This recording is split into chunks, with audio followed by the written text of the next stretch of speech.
Hello friends, welcome to Unacademy. This is me doctor Siddharth Arora and friends, आज भी हम continue कर रहे हैं हमारे क्रिमिनल लॉ की सीरीज। और मुझे बहुत उम्मीद है कि आपने पार्ट 1 एंड पार्ट 2 दोनों देख लिया होगा, बिकॉज इन दोनों पार्ट्स में और इसके आने वाले पार्ट्स में मैं धीरे धीरे तुम्हें पूरा का पूरा क्रिमिनल लॉ, पूरा का पूरा क्रिमिनल प्रोसीजर समझा दूंगा। It is very very relevant for today's examination. आजकल के एग्जाम में, यूपीएससी सिविल सर्विस एग्जामिनेशन में बहुत ज़्यादा रेलिवेंट है, बिकॉज जैसे मैं पिछले कुछ वीडियोस में आपको दिखा चुका हूं, यूपीएससी में डायरेक्ट क्वेश्चन पूछे जा रहे हैं from criminal law and criminal procedure. कभी बेल से रिलेटेड, कभी पैरोल से रिलेटेड, कभी फरलो से रिलेटेड, कभी कस्टडी से related, and I am sure कि the trend has started. So और क्वेश्चंस हम एक्सपेक्ट कर सकते हैं from UPSC civil services examination. ये वीडियो उनके भी काम आएगा जो लॉ स्टूडेंट्स हैं या फिर जो जुडिशरी एग्जाम के एस्पिरेंट्स होंगे। उनको भी मैं सिंप्लीफाई करने में मुझे लगता है कि मैं काफी हद तक सक्सेसफुल रहूंगा, to at least give them a glimpse of the entire criminal law and criminal procedure. उसके साथ साथ, और शायद बहुत ही जरूरी, दैट ये हर इंडियन सिटीजन तक ये वीडियो पहुंचना चाहिए, बिकॉज क्रिमिनल लॉ के बारे में, क्रिमिनल प्रोसीजर, कैसा हमारा कानून चलता है, कैसा हमारा लॉ और प्रोसीजर फंक्शन करता है, ये शायद हर सिटीजन के लिए बहुत जरूरी है। It will give them power, it will give them empowerment. और वो हर इंसान को चाहिए कि वो अपने राइट्स, अपने ड्यूटीज, अपने लॉ, अपने प्रोसीजर्स को एटलीस्ट प्रैक्टिकल लेवल तक बी अवेयर ऑफ दैट। सो अगर आप ये वीडियो देख रहे हो, आप खुद तो इसका यूटिलाइज कीजिए, बिकॉज आप में से कई सारे लोग आईएएस आईपीएस ऑफिसर्स बन रहे हैं। It is very very important that you should know your law and your procedures. But उससे भी ज्यादा जरूरी मैं चाहता हूं कि आप ये वीडियो जितने दोस्तों में और जितने रिश्तेदारों में फैलाओ, और जहां तक ये बात जा सकती है वहां तक जाए, ताकि जितने लोगों को ये पता चले, even the common man, the layman should know what the criminal procedure is all about. So I am doctor Siddharth Arora. Unacademy में मुझे मेरे कोड सेड लाइव के नाम से जाना जाता है, SIDLIVE। ये मेरा रेफरल कोड है। इस कोड को आप जब भी यूटिलाइज कीजिए, जब भी आपको प्लस क्लासेस यूज करनी है, प्लस क्लासेस की सब्सक्रिप्शन लेनी है, आइकॉनिक ऑप्शनल सब्सक्रिप्शन लेनी है, and what not, everything is available on Unacademy. आपको कोड यूज करना है SIDLIVE, SIDLIVE, and you will get an immediate huge discount. So हम क्रिमिनल लॉ कर रहे हैं, बिट्स एंड पीसेस में कर रहे हैं। मैं इसको सिंप्लीफाई करने की कोशिश कर रहा हूं। अगर आप क्रिमिनल लॉ को जनरली देखोगे तो आपको क्रिमिनल लॉ यहां से पढ़ने को मिलेगा। बाप रे बाप, ये इतनी मोटी किताब, right, page bye page and very dense print में अगर आप इसे पढ़ोगे तो ये बड़ा ही मुश्किल होगा। I will simplify in so far as the criminal law and criminal procedure is concern.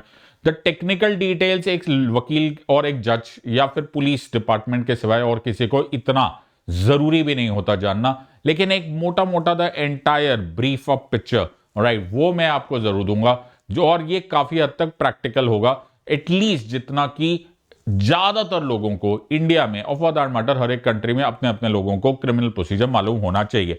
मैं ये धीरे धीरे पढ़ा रहा हूं एंड अंडरस्टैंडिंग दिस, क्योंकि ये केवल एक जनरल अवेयरनेस का वीडियो नहीं है। We are targeting civil service examination, तो उसका एक बड़ा इंपॉर्टेंट रूल है कि धीरे धीरे एग्जाम का ट्रेंड चेंज हो रहा है।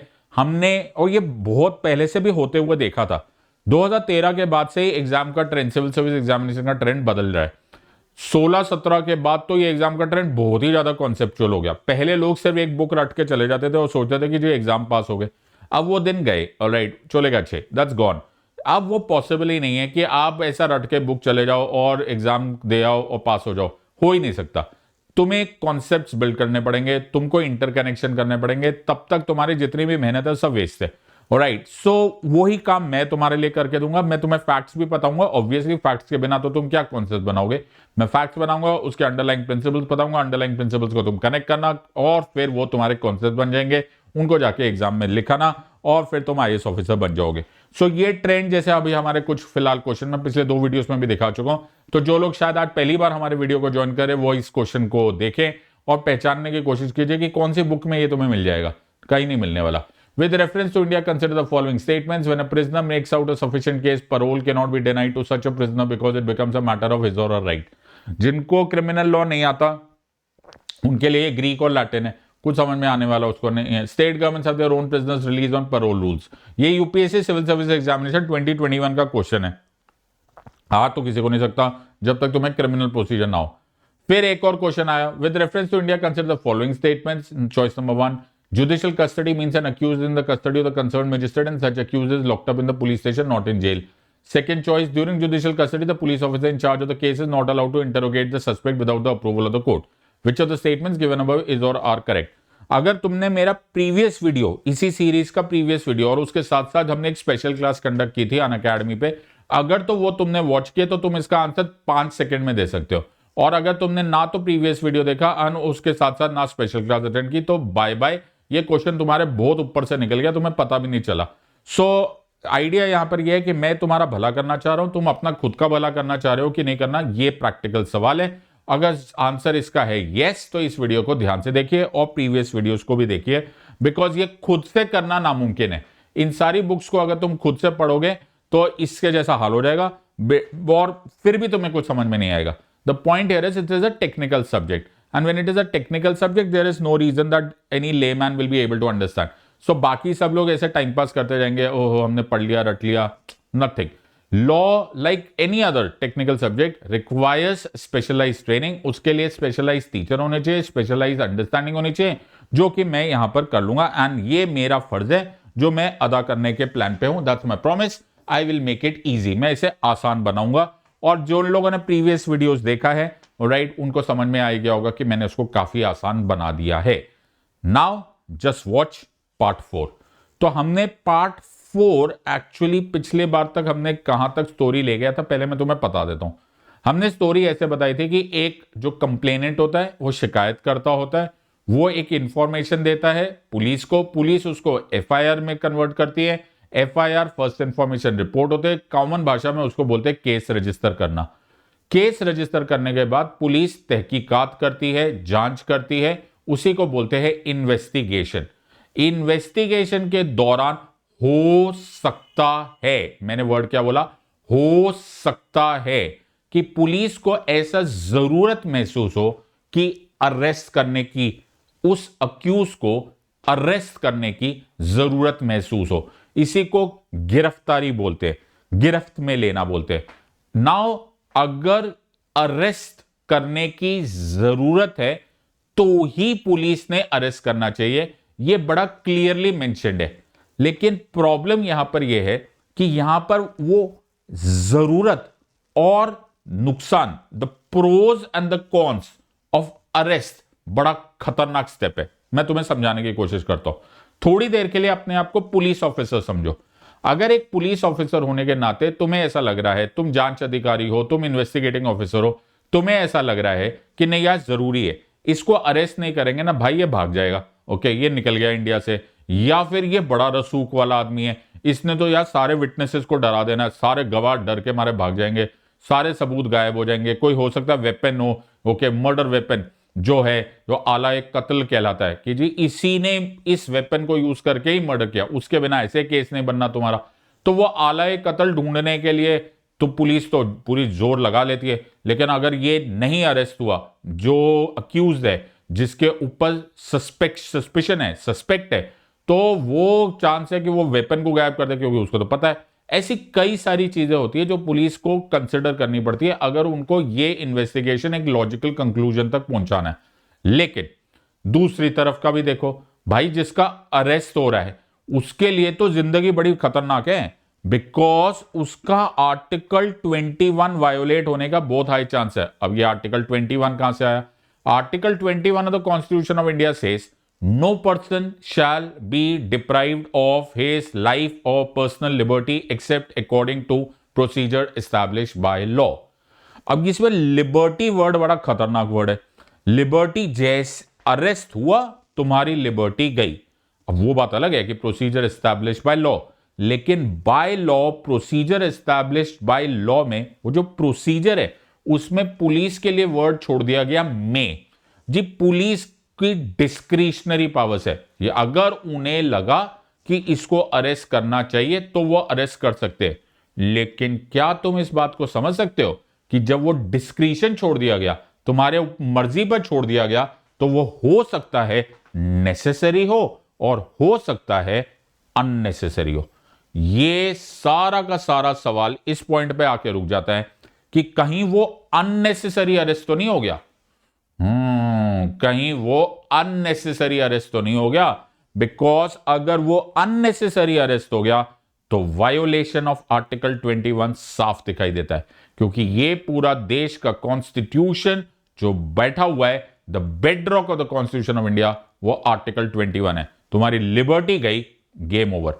तो आज हम जिस वीडियो को देख रहे हैं वो उसमें इस बैलेंस को समझने की कोशिश करेंगे कि कैसे अरेस्ट की पावर्स होते हुए भी हमारे लॉ में और हमारे सुप्रीम कोर्ट की जजमेंट्स में ऐसे बहुत सारा स्टेप्स लिया गया है जिससे कि ये अननेसेसरी अरेस्ट ना हो। सो बिफोर आई स्टार्ट, ये मेरा टेलीग्राम चैनल है, ये मेरा टेलीग्राम चैनल का लिंक है, please join with me on Telegram. कोई भी आपको updated knowledge of political governance, international relation जो मैं शेयर करना चाहता हूं तो मैं इसी पर शेयर करूंगा। अगर आपके पास इस टाइम मोबाइल कैमरा है तो अपने वीडियो को इस टाइम पर पॉज कर दीजिए और इस कोड को स्कैन कर लीजिए। You will be able to reach on my Telegram channel.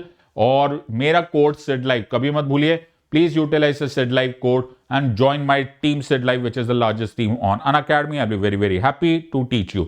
सो ऐसे मेरे बहुत सारे स्टूडेंट्स हैं, राइट, थाउजेंड्स एंड लैक्स में, और मैं किन शब्दों में बयां करूं और किन शब्दों में थैंक्स बोलूं for all the love and the respect जो इस तरह से मेरे सारे स्टूडेंट्स, मेरे सारे लर्नर्स ऑन अनअकैडमी शेयर करते हैं। I am really really grateful to all of you for all this love and respect, and I wish and continue to function and do better to deserve this love and respect. Thank you very much. So we are on Unacademy, the largest online learning platform, और ये एक बहुत ही important offer है। This is the last chance to avail 20% off, 20% off है। 31 जनवरी को रात को 12 बजे से पहले पहले ये ऑफर ले लेना। 20% ऑफ है, ये बहुत जरूरी ऑफर है क्योंकि यूपीएससी सिविल सर्विस एग्जामिनेशन अपने आप में बहुत चैलेंजिंग एग्जाम है। इसलिए जो भी मौका मिलता है, चाहे पैसे बचाने का, चाहे टाइम बचाने का, ऐसे मौके जाने मत देना। Use my code SIDLIVE Sid live और तुम इमीडिएटली ह्यूज डिस्काउंट पाओगे as soon as you go on Unacademy. So on Unacademy we have the widest choice of educators, we have flexibility to change your courses. आपने एक बार ये course ले लिया, आप जितने मर्जी नंबर ऑफ टाइम्स वीडियोस देख सकते हो, जितने नंबर ऑफ एजुकेटर्स से पढ़ना चाहते हो आप पढ़ सकते हो। There are host of opportunities, please don't miss any of them. ये हमारा आरंभ बैच है विच इज टारगेटिंग प्रीलिम्स 2024 और ये 27 जनवरी को लॉन्च हुआ है। अभी देर नहीं हुई है, make sure that you B a part of it. और अगर आपके पास मनी का इशू है, डोंट वरी, 0% EMI पे अनअकैडमी आपको लोन ऑफर कर रहा है। आपने हर टाइम अनअकैडमी का कोई भी प्रोविजन लेना है, use the code Sid live.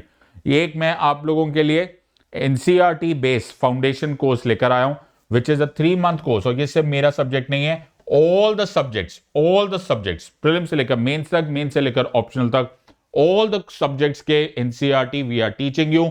और इससे अच्छा मौका क्या मिलेगा?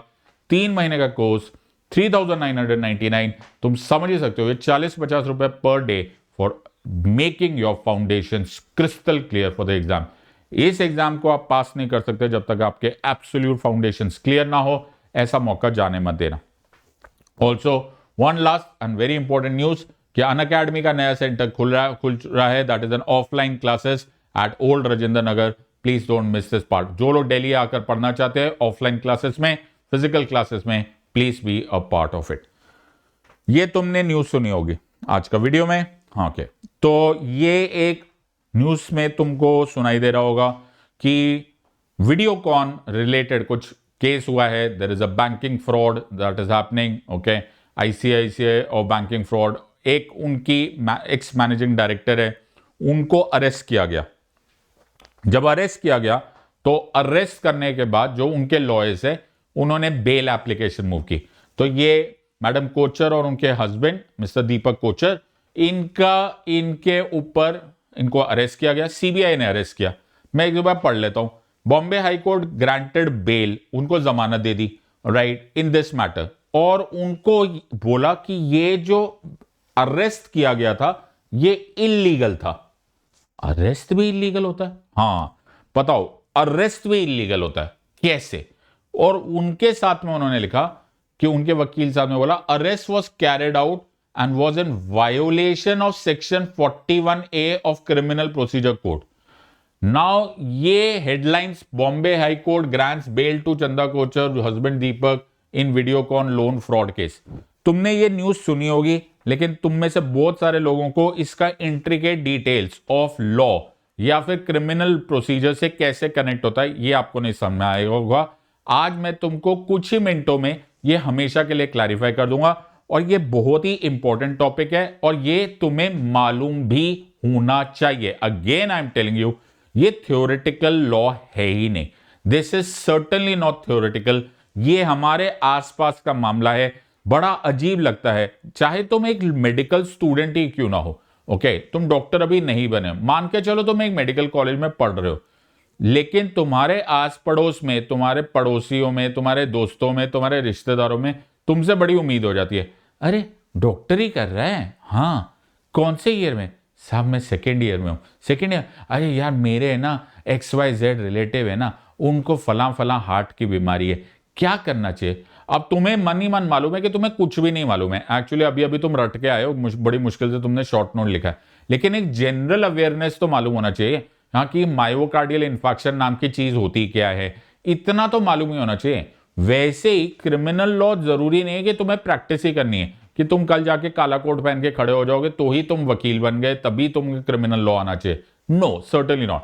तुम्हें जनरल अवेयरनेस होनी चाहिए, बिकॉज क्रिमिनल लॉ सबके मामले की चीज है, and everyone and anyone needs it. So now let me explain this to you about section 41A। आज का हीरो सेक्शन 41A। ये 41A होने का नाता ये है कि ये ओरिजिनली नहीं था, राइट, ये पहले 2009 में आया और फिर 1/11/2010 से ये फोर्स में आ गया। Late me explain this part two you, क्योंकि अगर तुम इसको खुद को पढ़ोगे, जो लोग को गलत फहमी है, तुम में से बहुत सारे लोग होंगे जो अति होशियार बनने की कोशिश करेंगे, जो कृपा करके ना बने, ऑलराइट। इनमें से बहुत सारे लोग ये ऐसे पढ़ने की कोशिश कर, अरे सिद्धार्थ सर अपने आप को बहुत हीरो समझते, हम ना पढ़ सकते हैं, हमें नहीं आती किताब, लो हमने पढ़ लिया पूरा का पूरा। बेटा लॉ की जब किताब खोलोगे ना तो ऐसा दिखती है, तो मैंने वहीं से स्क्रीनशॉट निकाला है, पढ़ के देखो इसको, ओके। जितनी देर में तुम इसको पढ़ के देखोगे ना, तुम्हें अच्छी से गहरी नींद आएगी, फिर तुम कल सुबह उठोगे, फिर तुम बोलोगे हमने गलती की। तो इसको अगर हम पढ़ेंगे तो notice of appearance before police officer, the police officer चलो हो, तो ये तुम पढ़, अभी इसके सिर्फ 4 ही सेक्शंस है और ये सिर्फ एक छोटा सा सेक्शन है। आई डोंट थिंक कि तुम्हें ये पढ़ना चाहिए, और जब तक कि मैं तुम्हें समझा नहीं देता हूं। So let me explain this to you, मैं तुम्हारा भला कर देता हूं। So let me explain the entire story of section 41A before understanding this part. तो स्टोरी बड़ी क्लियर है। स्टोरी कुछ इस तरह से, ओके, स्टोरी कुछ इस तरह से, let me explain this to you completely.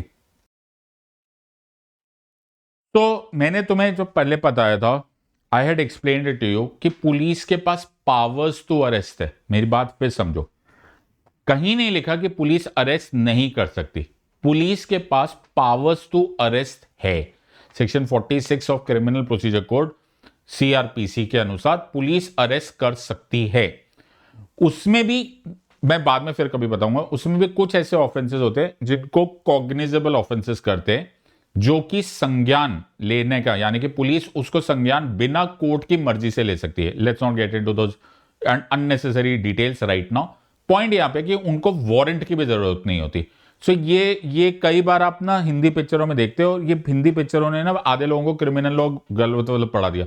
तो कभी कभी तुमने हिंदी पिक्चरों में देखा होगा, हीरो ऐसा खड़ा बैठा होता है, पुलिस वाला आता है और पुलिस वाले को बोलता है, पुलिस बोलता है तुम्हें अरेस्ट करके लेके जा रहे हैं, तो हीरो बड़ा स्मार्टली बोलता है, अच्छा मुझे अरेस्ट करोगे, वारंट लाए हो तुम। और तो वो पुलिस वाला बेचारा ऐसा बड़ा ऐसा झेम जाता है। लेकिन मैंने पुलिस वाले को बोला, मैंने कहा भाई बता तो दे उसको कि ये कॉग्निजेबल ऑफेंस है, सीरियस ऑफेंस में तेरे को अरेस्ट करे, उसके लिए मेरे को तेरे लिए वारंट लाने की जरूरत नहीं, I can arrest you without a warrant. Section 41 इस बारे में बिल्कुल क्लियर है, दैट ऐसे जो सीरियस ऑफेंसेस होते हैं उसमें यू कैन अरेस्ट, और police can arrest you without a warrant, उनको मजिस्ट्रेट से वारंट लाने की जरूरत नहीं है। तो ये बॉलीवुड में थोड़ा सा पता चल जाए ना, तो बेफालतू में ये एक डायलॉग कम से कम हो जाए, ओके। तो ऐसा कोई डायलॉग ऐसा अगली बार आएगा ना तो हंसने लगना थिएटर में कि अबे अरेस्ट विदाउट वारंट होने वाला है, ओके। सेक्शन 41 है, कॉग्निजेबल ऑफेंस है। तो ठीक है, एग्जाम एंजॉय करो, लेकिन सॉरी मूवी एंजॉय करो, लेकिन समझने वाली बात है। सो पुलिस के पास पावर्स है टू अरेस्ट विदाउट वारंट, लेकिन एक डर है, कभी कभी ओके हम एक्सपेक्ट कर रहे हैं कि ही और that accuse should not be arrested, not be arrested. इसके बहुत सारे रीजंस है। एक रीजन कॉन्स्टिट्यूशनल रीजन है कि यार अगर आपने अरेस्ट कर लिया उसको, ओके, आपने उसका एक तरह से सोच के देखो यार, थोड़ी देर के लिए उसकी लिबर्टी, उसकी जो आजादी है वो तो चली गई ना। दूसरी बात यह कि हो सकता है, देयर इज अ पॉसिबिलिटी कि वो जो कंप्लेंट ही की गई वो ही झूठी हो। बाद में तो वो रिलीज हो जाएगा, ओके, माना बाद में तो सब कुछ हो जाता है, लेकिन उस समय के लिए तो उसकी लिबर्टी चली गई ना भाई। बिल्कुल सही बात है, तो उसकी लिबर्टी तो चली गई। So it is not suggested कि आप ये power of arrest unnecessary utilise करो। तो हमने पावर दिया है, लेकिन is it a necessary mandatory power? The answer of course is no. तो हमारे यहां पर अब दो स्टेप्स हुए। एक आया सेक्शन 41 कैपिटल ए, जो मैंने अभी थोड़ी देर पहले आपको दिखाया, जो कि 2010 से हमारे सीआरपीसी में आ गया, राइट। तो ये जो आया, ये भी एक तरह से मैंडेटरी अरेस्ट, मैं फिर वर्ड बोल रहा हूं, जबरदस्ती जरूरी अरेस्ट के खिलाफ फंक्शन करता है। और दूसरा एक जजमेंट आई जिसे बड़े पॉपुलरली बोला जाता है the Arnesh Kumar judgement. Arnesh Kumar judgement में एक्चुअली वो मैट्रिमोनियल था, लेकिन फिर भी उसमें भी ये बात बोली गई कि सेक्शन 41 ए का जरूर पालन हो before the police does arrest. अब ये बड़ा जरूरी है। सो 41 ए क्या बोलता है, ध्यान से सुनो, ये तुम्हें मालूम होना चाहिए। आजकल की दुनिया में ये बड़ा प्रैक्टिकल बात बता रहा हूं। 41 ए बोलता है कि अरेस्ट करने से पहले पुलिस को जो भी अक्यूज्ड है, जिसके ऊपर भी सस्पिशन है, उसको नोटिस देना चाहिए और उसको नोटिस देकर बोलना चाहिए, जा आ बेटा तू पुलिस स्टेशन आ, मुझे तुझसे कुछ सवाल जवाब करने, मैं तुझे नोटिस दे रहा हूं और मुझे उन सवालों के जवाब चाहिए ताकि मैं अपनी इन्वेस्टिगेशन पूरी कर सकूं। Now please try and understand, आमतौर पे जो अरेस्ट करने का, गिरफ्तारी करने का सबसे इंपॉर्टेंट रीजन होता है, वो होता है जांच ठीक से हो जाए। क्योंकि अरेस्ट तभी की जाती है, या एटलीस्ट रूल तो यही है कि यार अरेस्ट करने का मतलब पनिशमेंट करना नहीं होता। पनिशमेंट करने का हक और फर्ज केवल कोर्ट का होता है। पुलिस का काम अरेस्ट सिर्फ तब होता है कि ये हमारी जांच पूरी नहीं हो पा रही है, बिकॉज वो बंदा या जिसके ऊपर हमने सस्पेशन किया हुआ है वो या तो भाग जाएगा या भाग गया है। अरेस्ट का प्राइमरी रीजन इन्वेस्टिगेशन को स्ट्रीमलाइन करना है, कंटिन्यू करना है। इन्वेस्टिगेशन अगर हो रही है तो तुम्हें अरेस्ट करने की जरूरत नहीं होनी चाहिए। ये लॉजिक के बेसिस पे सेक्शन 41 ए इंसर्ट किया गया। सेक्शन 41 ए इंसर्ट करने का मतलब है कि नोटिस दिया जाता है अक्यूज को कि तुम लोग कोर्ट में आओ, एक हो दो हो, और हमारे जो जांच अधिकारी है हम तुमसे कुछ सवाल पूछेंगे और वो सवालों के तुम जवाब दोगे। इन अदर वर्ड्स हमारी इन्वेस्टिगेशन चलती रहेगी। यह है सेक्शन 41 ए का पहला पार्ट।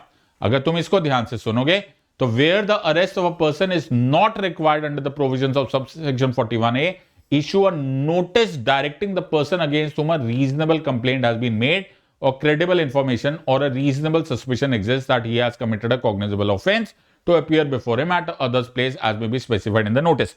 समझ में तुम में से ज्यादातर लोगों को कुछ नहीं आया होगा, लेकिन जो मैंने बताया वो एक्चुअली यही है, राइट। कि इसमें कहने का मतलब यही है, कवि इन पंक्तियों में यही कहना चाह रहे हैं कि एक्चुअली जो पुलिस का काम है कि वो नोटिस दे दे टू द अक्यूज कि अगर ऐसा हमारे पास कोई कंप्लेंट आई है, कोई रीजनेबल कंप्लेंट है, वो कॉग्निजेबल ऑफेंस है, यानी कि हम संज्ञान ले सकते हैं, तुम आओ और जवाब दो। और तुम्हारा फर्ज है, जिसको वो नोटिस दिया जाए उसका ये फर्ज है भैया मैंडेटरी, एक उनकी होगी ना, एक तुम्हारी भी होगी। तो एक जो उनकी है वो तो तुमने सुन ली, जो तुम्हारी है वो ये कि भैया नोटिस आया सीधा थाने पहुंच जाना, थाने पहुंचकर कोऑपरेट करना, सही से जवाब देना। और ऐसा नहीं है कि एक ही बार जी अगले दिन ना मेरे को ऑफिस जाना है, मेरे पास टाइम नहीं है, अगले दिन मेरे को पिक्चर देखने जानी है, ऐसा गलती मत कर देना। आईओ जितने बार नोटिस देगा उतने बार तुम्हारे पास रिकॉर्ड्स होने चाहिए कि तुम वहां पर गए और तुमने इन्वेस्टिगेशन ज्वाइन की एंड तुमने कोऑपरेट किया। तो अगर तुम नहीं पहुंच रहे हो या फिर तुम बोलोगे एक बार तो मैं पहुंच गया, मैं नहीं आता, मैं तो बड़ा बिजी आदमी हूं, तो भैया तुम्हारी तरफ से गलती हो जाएगी सेक्शन 41A की। तो ये बड़ा जरूरी है कि आप कोऑपरेशन में कोऑपरेट करें विद इन्वेस्टिगेशन, जांच में आप सहयोग करें। It is very very mandatory on your part. तो जब नोटिस आ जाता है, ऑलराइट, और पुलिस ऑफिसर जो होता है कि यार आओ यहां पर, ओके, और वो जरूरी नहीं है कि वो थाने में बुलाए, वो कहीं और भी बुला सकते हैं, इधर आ जाओ, ओके, मेरे ऑफिस में आ जाओ, या फिर सीबीआई है तो सीबीआई का ऑफिस हो, या फिर किसी मौके पर आना है वहां पर आ जाओ, मौके पर शिनाख्त करो। आइदर वेज तुम्हें इन्वेस्टिगेशन से कोऑपरेट करना है। इंपॉर्टेंट पॉइंट है, ये थोड़ा सा वर्ड कोऑपरेट नहीं है, it is you have to continue to cooperate. Oh, ऐसा नहीं कि मैंने एक बार कोऑपरेट किया अगली बार भूल गए, यू हैव टू कंटिन्यू। तो तुम्हें सेक्शन 41A की प्रोटेक्शन लेने के लिए यू हैव टू एंश्योर कि सेक्शन 41A ही चलता रहे, ओके, तुम उसके अंदर ही रहो। इन अदर वर्ड्स, जब तक तुम कोऑपरेशन करोगे, जब तक तुम अच्छे बच्चे बनोगे, देखो ये कितना अच्छा बच्चा बना हुआ, जब तक तुम अच्छे बच्चे बने हुए हो तब तक तुम्हें अरेस्ट नहीं किया जाता। So where such a notice is issued, ये मैं वही सेक्शन 41A का सेकंड दिखा रहा हूं, वही स्क्रीनशॉट दिखा रहा हूं। Where such a notice is issued, it shall be the duty of the person to comply with the terms of the notice. आप बताओ, इससे ज्यादा सिंप्लीफाइड क्रिमिनल लॉ तुम्हें सोच सकते थे, तो मैं बैठे बैठे यूट्यूब पे करा दिया। सो सेक्शन 41A, यही मैं वही दिखा रहा था, where such a notice is issued to any person, it shall be the duty of the person to comply with the terms of the notice. जो बोला नोटिस में मान लेना, शराफत से पहुंच जाना, और जो जो सवाल पूछ रहे उसका जवाब दे देना, तभी तुम सेक्शन 41A के अंतर्गत सेफ हो। Very good. Where such a person complies and continues, मैंने वर्ड क्या यूज किया था, कंटिन्यूस। देखो पढ़ने का स्टाइल होता है, continues to comply with the notice, he shall not be arrested in respect of that offense। अब तीन चीजें तुम्हारी तरफ से ये हो गया कि तुम कोऑपरेट कर रहे हो, तुम्हें जांच अधिकारी, तुम्हारे इन्वेस्टिगेटिंग ऑफिसर ने बुलाया, तुम वहां पर पहुंच रहे हो। जरूर इंश्योर कर लेना कि तुम्हारे पास एक्चुअली रिकॉर्ड हो, यानी कि जाके पहुंचा, मुंह दिखाया, वापस आ गया, तुम्हारे पास रिकॉर्ड होना चाहिए कि जी मैं तो पहुंचा, राइट, और मैंने जवाब दिया। तुम्हारे पास वो रिसीविंग होनी चाहिए, तुम्हारे पास वो रिकॉर्ड्स होने चाहिए। तब तक तुम बड़ा सेफली बोल सकते हो कि मैं सेक्शन 41A के अंडर में फंक्शन कर रहा हूं, और उसके वजह से मेरे को अरेस्ट नहीं किया जा रहा। मुबारक हो, तुम्हारा याद है अभी तक तुम्हारी आर्टिकल 21 लिबर्टी बची हुई है। लेकिन हो सकता है जो तुम्हें लगता है कोऑपरेशन, वो सामने वाले को ना लग रहा हो। ये क्या बात हुई? नहीं, हो सकता है कि तुम्हें लग रहा हो कि तुम तो कोऑपरेट कर रहे हो, लेकिन हो सकता है कि पुलिस को लग रहा है ना जी तुम तो कोऑपरेट नहीं कर रहे हो, कहीं भागने की कोशिश कर रहे हो, कुछ भी हो सकता है। तो हो सकता है कि तुम्हें ऐसा लग रहा है, या फिर तुम सच में अच्छे बच्चे नहीं बिहेव कर रहे हो। हाँ, तुम अच्छे बच्चे नहीं हो, तुम अब बुरे बच्चे हो गए, तुम अब ऐसे हो गए कि तुम सेक्शन 41A के लायक नहीं हो। तो इफ यू डोंट कोऑपरेट तो पुलिस कैन अरेस्ट। ओहो, तुम्हें रहना पड़ेगा 41A के चार दीवारी के बीचों बीच। अगर तुमने 41A का रास्ता क्रॉस कर दिया तो पुलिस के लिए अब ये कोई रोक टोक नहीं है कि अब तुम सेक्शन 41 को यूज करके तुम अरेस्ट नहीं कर सकते। You can certainly arrest, obviously तुम्हें लॉ फॉलो करना पड़ेगा सेक्शन 46 वगैरह का, लेकिन अब वो जो सेफ्टी थी वो चली गई। तो क्या है सर, ये तो मजाक हो गया, राइट, कि भैया पुलिस वाले को हमारी शक्ल ना पसंद आए, ओके, पुलिस वाले को मेरी आवाज ना पसंद आए, पुलिस वाले ने अरेस्ट कर लिया। नहीं बेटा, इतना आसान नहीं है। इसमें भी सेक्शन 41A तुम्हें बचा के रखता है कि पुलिस का जो इन्वेस्टिगेटिंग ऑफिसर है, या फिर वो जब वो अरेस्ट करेंगे, या जो अरेस्टिंग ऑफिसर होगा, उसको रीजन लिखकर देना पड़ेगा, उसको रीजन लिखकर देना पड़ेगा कि क्यों उनको ऐसा लग रहा है कि ये 41A के अंतर्गत इसको सेफ्टी नहीं है, भैया इनको अरेस्ट करना जरूरी है। अच्छा, ऐसा भी हो सकता है, ऐसा भी हो सकता है, तो लेकिन उनको लिखित में देना पड़ेगा। अब उसके रीजन बहुत सारे हो सकते हैं, तो वो लिख कर देंगे कि मेरे को ऐसा लग रहा है, ऐसा उनको लग रहा है कि मेरे को ऐसा लग रहा है कि ये ना और भी कोई गुनाह कर सकता है। ओहो, वो हरकतें ऐसी लग रही है तुम्हारी कि ये ना अरेस्ट हो जाए तो ठीक है, इसमें चांसेस है कि ये और भी गुनाह कर सकता है। इज एन हैबिचुअल ऑफेंडर, ये बड़ा कॉमनली वर्ड यूज किया जाता है, इज एन हैबिचुअल ऑफेंडर, एक बार तो कर चुका है, एक और बार करेगा, ऐसा चांस उनको लग रहा था, वो लिखेंगे विद रीजन। दूसरा हो सकता है कि जी मैं तो इनसे पूछ रहा हूं सवाल, लेकिन ये टाल मटोल कर रहा है, उल्टा सीधा जवाब दे रहा है, आधी चीजों को सवाल पूछता, आधी चीजों का जवाब नहीं देता, कभी झूठ बोल रहा है, कभी इधर उधर कर रहा है। ये है ना, इसको डर नहीं है, इसको मालूम है कि अरेस्टेड नहीं है, इसको मालूम है कि आधा घंटा पूछेंगे, 2 घंटा पूछेंगे, फिर जाने देंगे। तो वो जो फियर नहीं है ना, उसको फियर भी बड़ा जरूरी होता है एक टाइम पे, वरना मेरा आप छोड़ यार क्या फर्क पड़ता है। तो वो पुलिस इन्वेस्टिगेटिंग ऑफिसर को लगता है to prevent such person from causing the evidence of the offence to disappear और tampering with such evidence in any manner. अगर उनको रीजन, प्लीज अंडरस्टैंड, ये सब बोलकर नहीं होगा, उनको लिखित में रिकॉर्ड पे लाना पड़ेगा कि क्यों उनको ऐसा लग रहा है कि भैया कहीं तुम गवाहों को इस टाइम पर इन्फ्लुएंस तो नहीं कर रहे हो, कोई सबूत को तुम उड़ाने की कोशिश तो नहीं कर रहे हो। अगर उनको लग रहा है कि नहीं यार इसके ना पूरे हरकतों से ऐसा लग रहा है, या इसके किसी वर्ड से मुझे ऐसा अंदाजा हुआ, या मुझे इसके किसी कंडक्ट से समझ में आ रहा है, तो to prevent such person from making any inducement, threat or promise to any person acquainted with the facts of the case so as to dissuade him from disclosing the facts to the court or to police officer। Simple सी बात है, कभी कभी क्या होता है कि जो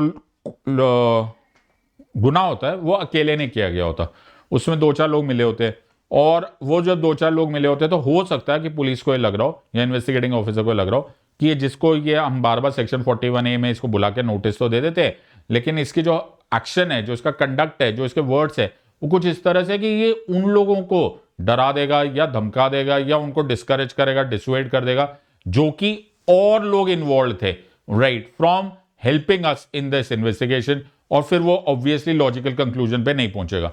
and as unless such person is arrested is present in the court whenever required cannot be ensured। यानी कि इसको फ्लाइट रिस्क बोलते हैं, ओके, कि भैया ये एक दिन घर आजा परदेसी तेरा देश बुलाए रहे हो जाएगा, ओके, हमें पूरा चांस लग रहा है ये बंदा रसूख वाला है, ये उड़ जाएगा और फिर ये इंडिया में कभी दिखेगा नहीं और फिर ये कभी भी कोर्ट में आएगा नहीं, तो इसको अरेस्ट करना ही हमारा बनता है। ये 1 2 3 4 5 ओके मिनिमम, ओके, थोड़ा बहुत प्लस माइनस वेरिएशन किया जा सकता है, लेकिन ऑन द ब्रॉड स्केल ये 5 ऐसे रीजंस होते हैं जिसके पीछे रीजनेबल डिस्कशन, रीजनेबल स्टेटमेंट्स होनी चाहिए। ऐसा नहीं कि पुलिस को हवा में लगा ओहो ये कर लिया तो वो हो गया, no, they have to give a reasonable record. बहुत जरूरी है, मैं दोनों बातों को बार बार रिपीट कर रहा हूं।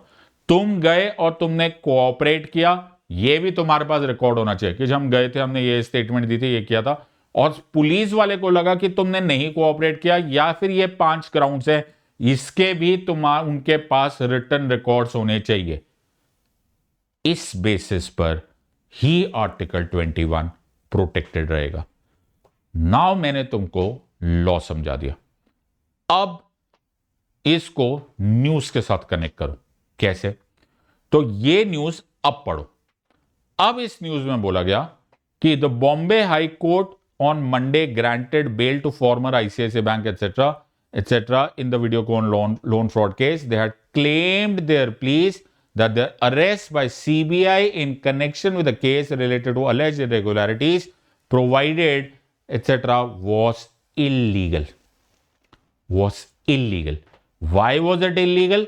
Because it is violation of section 41A of Criminal Procedure Code, which mandates the investigating officer to issue a notice of appearance before an arrest is made।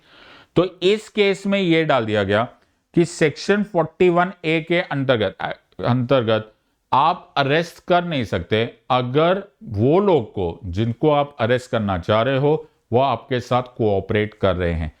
Apparently on the record बहुत सारा material available था कि इस case में जो accused थे they were again and again appearing before the CBI, again and again they were answering the questions, and वो questions ये जो आंसर दे रहे हैं उसी को हम बोला जा सकता है कि they were cooperating with investigation।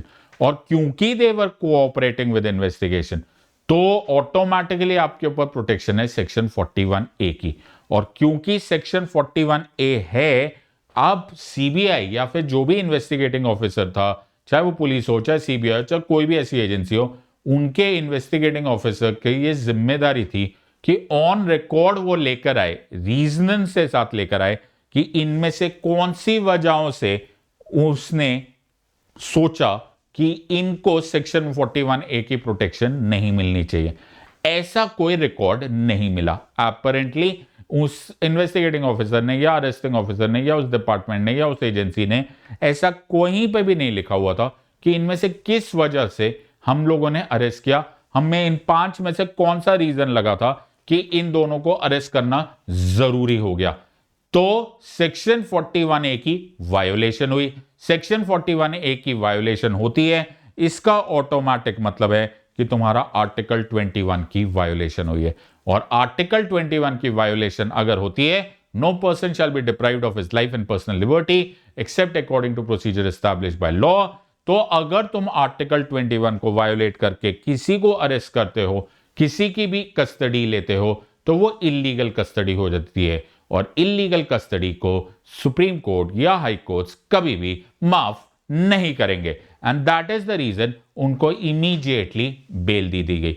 तो बोला गया कि आपको जब अरेस्ट की जरूरत ही नहीं थी, या फिर इसमें मैंडेटरी अरेस्ट नहीं है, आपने नंबर 1 सेक्शन 41 ए को नहीं फॉलो किया, दूसरा अरनेश कुमार जजमेंट के अनुसार जो गाइडलाइंस है सुप्रीम कोर्ट की, विच एंश्योर्स कि आपको इस तरह से अननेसेसरी अरेस्ट का सामना ना करना पड़े, उसको वायोलेट किया है। इसीलिए हम बेल दे रहे, हम जमानत दे रहे। इंटरिम बेल दी गई, बट ऑब्वियसली वो थोड़ी देर के बाद बेल हो ही जाएगी, but that's a different reason. We are not getting into that part. हम यहां पर वकालत सीख नहीं रहे, हम यहां पर लॉ सीख रहे। हम वहां पर वो सीख रहे हैं जो आपको प्रैक्टिकली मालूम होने चाहिए। मैं तुम्हें फिर ये बात बोल रहा हूं कि जो भी पढ़ो जिंदगी में, जो भी पढ़ो, ओके, वो अप्लाइड पढ़ो। That is very very important. Medicine पढ़ रहे हो, अप्लाइड मेडिसिन पढ़ो, तुम काम आने चाहिए। लॉ आना चाहिए तो तुम्हें अप्लाइड आना चाहिए। पोएट्री पढ़ रहे हो तो भी अप्लाइड आनी चाहिए, उसका एसेंस समझो, उसको फिलोसफी समझो, और हो सकता है तो उसे मेमोराइज भी करो, क्योंकि मेमोराइजेशन करने से काफी कुछ याद रहता है। संगीत सीख रहे हो तो किसी को सिखाने लायक हो, गाने लायक रहो। अप्लाइड सीखो, प्योर ब्लैंड दाल रोटी टाइप ऑफ स्टडी मत करो, वो केवल वेस्टेज ऑफ टाइम होता है, वो कभी किसी के काम नहीं आता। सो नॉलेज को हमेशा अप्लाई किया करो, अदरवाइज ये किसी काम का नहीं होता, ये सिर्फ तुम अपना टाइम वेस्ट कर रहे हो। Make sure that you become useful to you, your family, your friends, your relatives, and most importantly, the society and the nation. So you should know the law. Law makes you empowered and law makes you a better person. मैं इतना difficult procedure जो तुम लोग अभी notice कर रहे थे, ये कितना मुश्किल होता होगा, तुम खुद सोचो। अगर तुम्हें ये सेक्शन 41A इस तरह से पढ़ना पड़ता तो तुम्हें शायद कुछ ना समझ में आता।